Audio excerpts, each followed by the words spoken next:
Apa yang mereka lakukan? Lemparin isu ke pemerintah Yaman waktu itu, kalau orang-orang yang berfaham Sunni ini teroris, fahamnya radikal, keras, dan seterusnya. Seperti itu. Lalu pemerintahnya buat apa? Bersama-sama dengan kelompok Syiah ini untuk menyerang ahli sunnah. Itu yang terjadi. Pemerintahnya nggak sadar, gitu kan? Pemerintahnya nggak sadar. Setelah orang-orang Sunni, dai-dainya banyak yang ditangkapi, gitu kan? Apa yang terjadi? Pasukannya orang-orang Syiah menguasai pemerintahan dan akhirnya menguasai pemerintahan itu. Itu yang terjadi. Baru berapa hari berkuasa sudah dipasang pelang-pelangnya Khomeini, sudah pakai simbol-simbol Syiah semuanya, halal darahnya ahli sunnah. Ini pemahaman Islam dari mana? Pemahaman dari Islam dari mana membunuh seorang muslim? Nggak mungkin, gitu kan? Sekali lagi ya, orang-orang Sunni tidak membunuh orang-orang Syiah kecuali memang mereka melakukan kerusakan. Mereka tinggal di tengah-tengah umat muslimin, gitu kan? Dianggap bagian dari umat Islam, didakwahin. Orang yang sesat harus didakwahin, gitu kan pemahamannya. Ya, jadi jelas sekali. Nah sekarang ternyata orang-orang Houtsiyin, istilahnya Houthi itu orang-orang Syiah yang dari Iran, mereka masuk ke Yaman dan mereka membantai kaum muslimin di sana. Mereka bilang apa? Musim haji ini kami akan serang Mekah.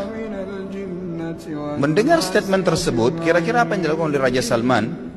Beliau ambil keputusan, ini orang sudah gila nih. Mereka pernah melakukan beberapa tahun yang lalu, kurang lebih 30 atau 40 tahun yang lalu, orang-orang Syiah pernah masuk dari wilayah Persia di Iran dan mereka membantai jemaah haji. Sampai dikatakan pada saat itu darah ya di daerah Ka'bah itu sampai ke betis. Mereka anggap halal ahli sunnah itu.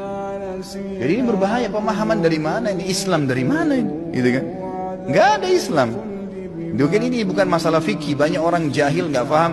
Oh ini cuma karena masalah fikih. Sama dengan khilaf antara Syafi'i dengan Imam Ahmad. Siapa yang bilang ini masalah akidah? Coba anda angkat Al-Quran anda dan anda bilang percaya nggak ini?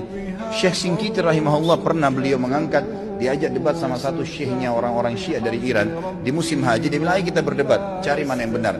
Kata Syekh Singkiti, boleh, tapi diangkat Al-Quran di Masjid Nabawi. Ini di depan para murid-muridnya.